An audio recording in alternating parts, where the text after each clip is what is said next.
women believing that sex is something that can enchant a man and that can keep a man around and that like that is our power, right? And that it is our power, but at the same time it's like that's not what it should be used for. Like we should not be out here trying to trap or feel like if I give this to him it's going to help him to stick around. Like can we dive into that a little bit of that, that conversation of our life force energy and giving that away for free and how that's actually helping men benefit and how it's allowing them to level up while we're dwindling and diminishing our energy. Yeah.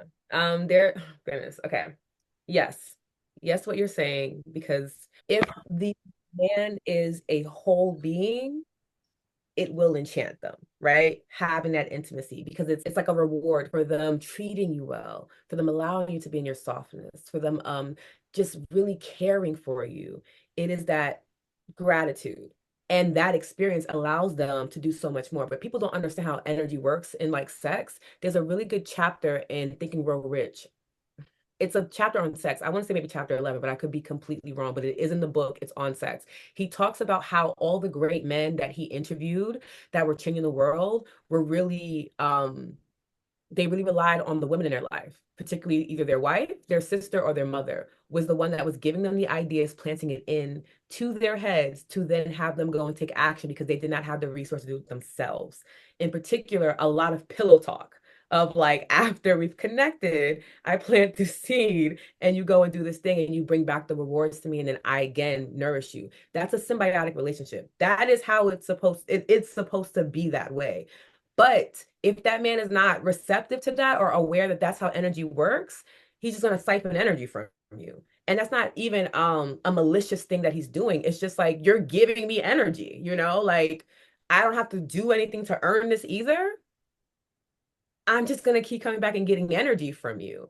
And because we as women, we are creators of life, right? In so many different ways, not just through motherhood, but in like we create humanity, right?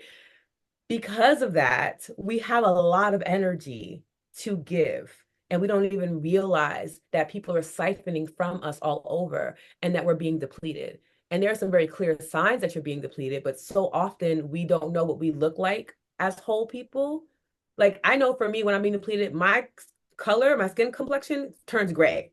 I start to look less luminous, right? I start to physically see it on me now because I'm so much more aware of how energy works with me. If my nail breaks, I'm like, oh, somebody's taking too much. Oh, wait a minute, right?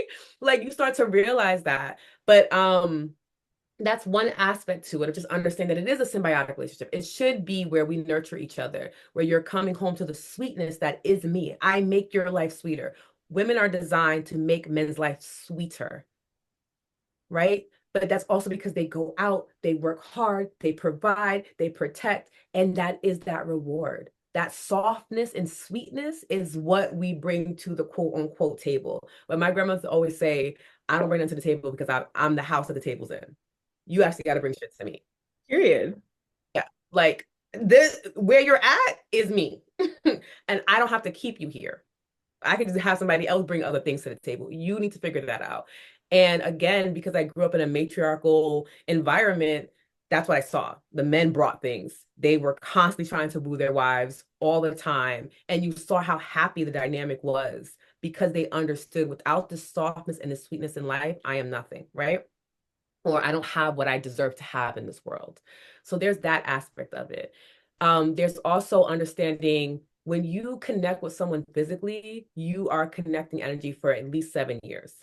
Like, and understanding that is super huge. Once I understood that when I was younger, I was like, I have to really like you to share my body because I don't want to deal with you for 7 years, you know? And again, if people are into casual hookups and things like that, that's your jam. You know what you're doing. Trust your intuition because we're all designed differently. However, that person is with you for 7 years. The energy is still with you. So if you're going to connect to someone's energy, make sure it's beneficial to you. Make sure the person you're dealing with has the energy of wealth or abundance or good health or whatever, because they definitely are making sure that is for you, right? Because they're not only siphoning from you, but they're also dumping into you, right? Like there's It's the reason why the design is a design. They're leaving you with something. So make sure that that man is leaving with something that you want. Is he a man of, integrity, of honesty? Is he kind? Is he gentle? Because that energy does come in the act of sex with you, right? It does connect to you. People don't realize that. And then you're wondering why after you have like this random hookup, or even if you're in your partnership and you're having sex with a man that's not in alignment with you, why you feel raggedy, why you feel like I'm unclear, or I'm tired, or I don't have this go-getter energy anymore. It's because you gave it to him.